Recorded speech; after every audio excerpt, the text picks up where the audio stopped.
If there's one facial stigma that gets more negative responses than others, it's prominent ears, aka bat ears. This class 1 abnormality is entirely cosmetic and isn't serious enough to be life-threatening, and so makes for easy pickings without feelings of guilt or pity, especially by children. Children pay more attention than adults to small differences in appearance between themselves and others, and so when they see someone with large, protruding ears, they become the butt of all jokes, which has serious behavioral effects growing up. Studies show that protruding ears have been associated with inferior cognitive performance at school, immaturity, and less favorable personality traits, often paired with diminished self-confidence and social avoidance. Children act out as a result of their facial features without themselves understanding the serious downward spiral at play. Measuring the effect of corrective otoplasty, where the ear is pinned back, using tests such as the Child Behavior Checklist, the State Trait Anxiety Inventory for children, and the Children's Depression Inventory, revealed improvements in almost all the assessed items after the procedure. In the media, they pick characters with protruded ears to portray low intelligence. In fact, large prominent ears elicit more negative reactions in both the patient and onlookers than any other feature. One such reason could be that it affects only 5% of the population with facial deformities, which itself is 10% of the total population. In Germany, it was estimated to be between 1 in 2,000 to 1 in 20,000 births having an ear-related deformity. It has a rarer occurrence, and so it's all the more noticeable when someone does have it. It's unlike having a big nose, thin lips, or a large forehead, because those features are more common in certain ethnicities than others. Now, ear length and size does vary by ethnicity, with the Indian subcontinent having the largest and Afro-Caribbeans having the smallest. However, unless you're a bat, protruded outward turned ears are not a feature of any ethnicity and instead vary by individuals. Proposed causes of prominent ears may include genetic factors, point mutations, but also environmental influences during pregnancy, such as exposure to X-rays, hypoxia, as well as the intake of certain drugs such as thalidomide.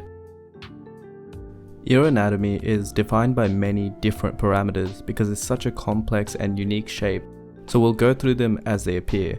Protruded ears have a combination of 3 main features to them.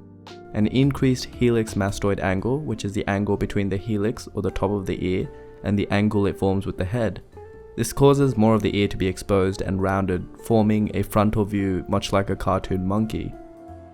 Sometimes, even with a normal helix mastoid angle, the ear may still appear protruded due to antihelical hyperplasia, where the antihelical structure isn't fully formed to pin the ear backwards.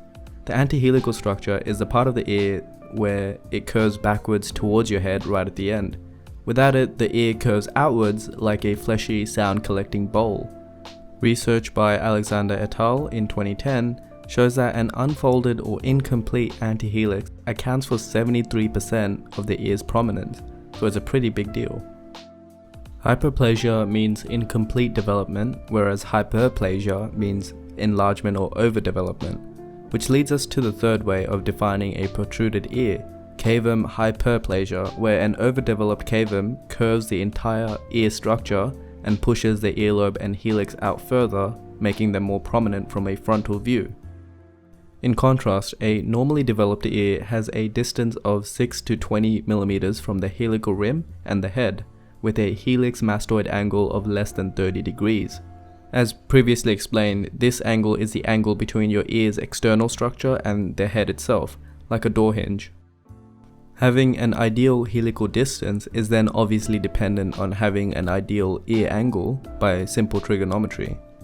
These cutoffs were chosen by finding an acceptable average from 100 adults and 50 children in 1962. There were no significant variations in prominence by gender or race in another study of 2,300 ears, although ear size and shapes do vary. Also, the axis of the ear should be near parallel to the bridge of the nose, and the auricle should be approximately 1 auricular length behind the lateral orbital margin. The ear is an organ consisting of an internal and external structure, and so auricle refers to the outer structure itself, the cartilage part. Lateral means towards the side, and orbital margin means the perimeter of the orbital bone, In simpler terms, the ear should be one ear length behind the eye socket. Lastly, the ear width, so the auricular width, should be 50 to 60% of the ear's length. Female ears tend to be rounder, so they approach a 1:1 ratio, whereas with men, they tend to be longer and narrower. Aesthetically speaking, is this an issue worth correcting? One otoplasty paper suggests getting it corrected at the ages of 5 to 6 before starting school to avoid the previously mentioned negative psychosocial traits associated with protruded ears. At that age, it's known that children can convey their dissatisfaction, and often it's the parents who want the surgery done for them. The reality is, protruding ears are such a polarizing issue that the people who have them either feel strongly enough to have them corrected very early on, or don't bother to ever. Research by Alexander et al.